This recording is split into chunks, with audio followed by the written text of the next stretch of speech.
in Vietnam also explodes in our communities.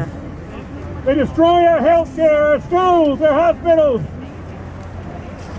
That is even more true, 1,000 times more true today, when our healthcare system is collapsing, when millions are facing eviction, homelessness, medical debt, school debt.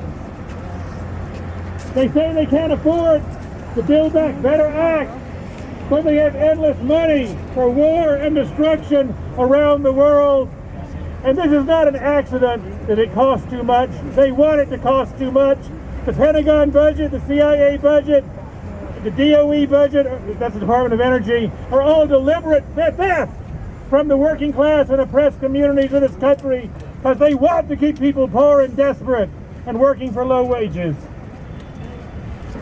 But it's more than that, it's bigger than the military-industrial complex. Like the war in Vietnam, the war against Iraq, the wars that are raging in Syria and Yemen with U.S. bombs, the U.S. ships in the South China Sea, the sanctions on Iran and Venezuela. The goal is destruction, because it is only war and destruction that can preserve the obsolete place of Wall Street and the U.S. dollar in the world economy. And they are willing to risk global destruction for that purpose. Russia has said it's not going to invade Ukraine. Ukraine has said Russia is not going to invade Ukraine.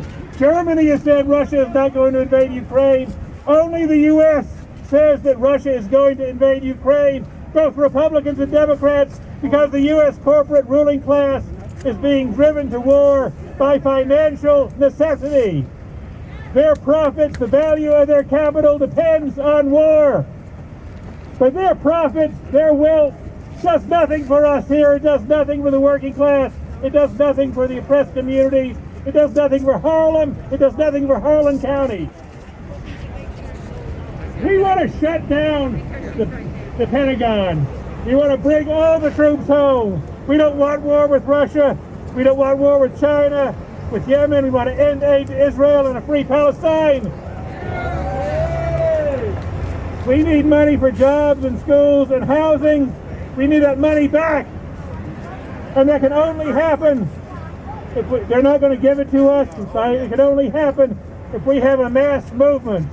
A mass movement that can shut down the country against our real enemy. Money for jobs, not for war. No war with Russia. Money for jobs, not for war. War with Russia.